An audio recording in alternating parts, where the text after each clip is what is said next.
Hai, kembali lagi di channel Rumah Pintar. Assalamualaikum, apa kabar semuanya? Yuk kita belajar matematika bersama Bu Evi ya.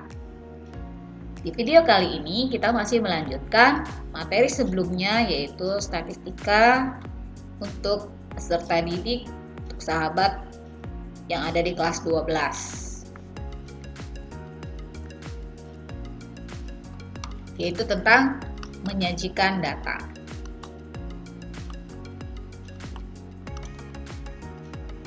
Sebelumnya, kalau sahabat lihat data seperti ini, kira-kira sahabat bisa menjelaskan informasi-informasi yang ada pada data ini? Ya, kalau kita lihat ya, di sini ada umur, usia, kemudian di sini laki-laki, di sini wanita, kemudian di sini jumlah total. Nah, ini data-datanya. Misalnya, sahabat ingin tahu data jumlah laki-laki usia 15 sampai 19 tahun. Berarti ini 45.091 jiwa. Gitu ya. Kemudian jumlah lansia wanita. Berarti ini 65 tahun ke atas dikatakan lansia, ini wanita, berarti 68.203 jiwa. Oke, ini informasi-informasi yang bisa kita peroleh dari membaca data pada tabel berikut. Nah, contohnya ini informasinya. Yang pertama jumlah penduduk pada tahun 2015 ya. Kemudian jumlah penduduk balitanya, yaitu usia di bawah 5 tahun tadi. Jumlah penduduk laki-lakinya pada usia 20 sampai 24 tahun. Yang kelima, keempat, jumlah penduduk wanita di usia 35 sampai 39 tahun. Kemudian jumlah penduduk lansia. Jadi banyak sekali informasi yang bisa sahabat temukan dari sebuah data. Nah, coba nih ya, dari data di atas tadi, sahabat bisa kembali ke sebelumnya. Coba sahabat jawab pertanyaan-pertanyaan di bawah ini. Yang pertama, berapa jumlah penduduk laki-laki usia 15 sampai 19 tahun? Yang kedua, berapa jumlah penduduk wanita usia 30 sampai 34 tahun? Dan juga usia 40 sampai 44 tahun. Yang ketiga, berapa selisih jumlah penduduk lansia dan balita?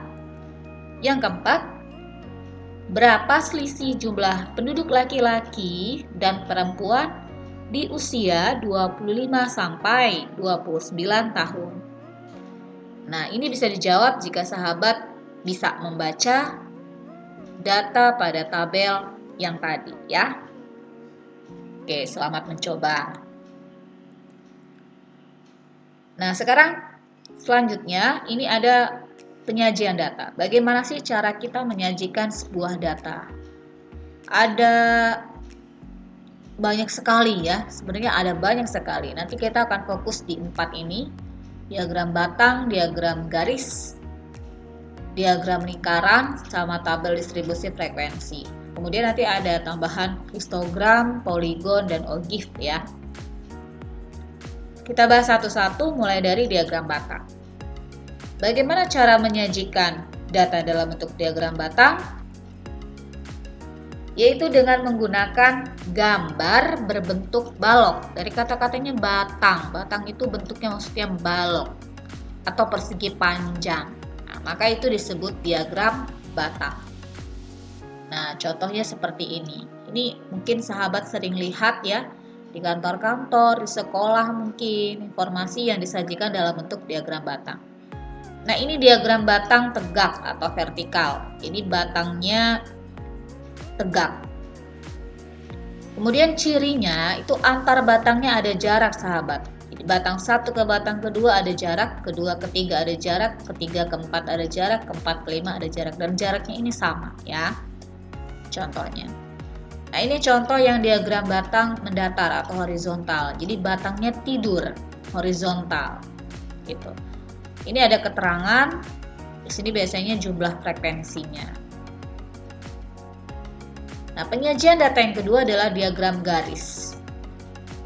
Data yang disajikan dengan grafik yang berbentuk garis lurus disebut diagram garis atau juga bisa disebut grafik garis.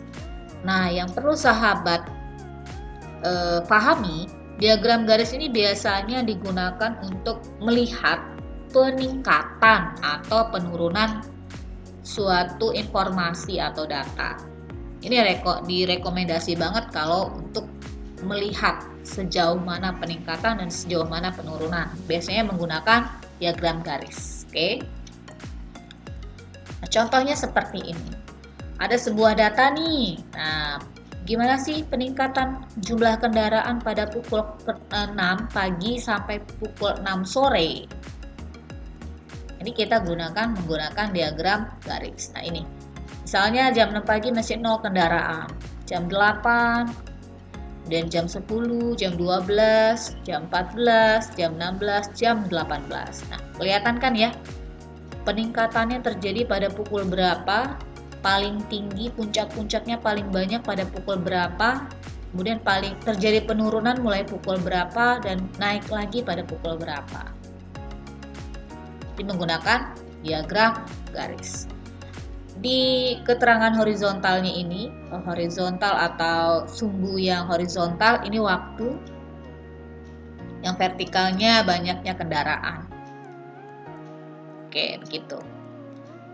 Penyajian yang ketiga menggunakan diagram lingkaran. Dari kata-katanya aja lingkaran, berarti nanti datanya ini bentuknya lingkaran ya. Iya, berbentuk lingkaran, maka disebut diagram lingkaran. Contoh, di suatu kelurahan pada tahun 2006 terdapat 180 orang siswa dengan rincian sebagai berikut. Nah, bentuknya lingkaran. Atau bisa juga sering disebut dengan diagram pie dia ya. SMA 17%, SMP 28%, SMK 5%, SD 50%. Nah, totalnya itu harus 100%. Nah, tapi ada juga yang menyajikan dalam bentuk derajat, nggak pakai persen, maka harus sahabat konversi. Kalau derajat maka harus total jumlahnya adalah 360 derajat. Gitu. Penyajian data yang keempat, tabel distribusi frekuensi. Tabel distribusi frekuensi sendiri itu ada dua. Yang pertama untuk tabel distribusi frekuensi data tunggal, yang kedua nanti data kelompok. Kita lihat dulu yang frekuensi tunggal. Cirinya ini sahabat, nilai atau data yang diberikan itu bentuknya tunggal, satu begini. Dan biasanya untuk mengetahuinya itu menggunakan turus atau tally. Gitu. Yang kedua, tabel distribusi frekuensi berkelompok. Kata-katanya saja berkelompok. Maka nanti informasi datanya itu bentuknya interval atau selang. Nah, contohnya seperti ini, 71 sampai 80. Jadi dia dikelompokkan. Antara 71 sampai 80, antara 81 sampai 90 dan seterusnya. Yang mana intervalnya ini harus sama ya. Harus sama semuanya. Nah, karena dia punya interval, maka tentu saja nanti dia punya titik tengah. Titik tengah ini kira-kira diperoleh dari mana? Ya, dari 71 tambah 80 dibagi 2, kemudian 81 tambah 90 bagi 2, dan seterusnya. Penyajian data yang keempat menggunakan histogram dan poligon. Apa itu histogram? Histogram diagram yang terdiri atas batang-batang.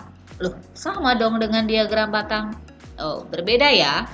Bedanya, kalau histogram di sini batang-batangnya saling berhimpit, tidak ada jarak, tidak seperti diagram batang. Sumbu berdatar mewakili kelas-kelas interval dan sumbu tegak mewakili frekuensinya. Sedangkan poligon sendiri adalah gambar garis yang menghubungkan titik-titik tengah setiap kelas interval pada sisi atas dari histogram yang berdekatan. Jadi poligon ini dihasilkan dari histogram.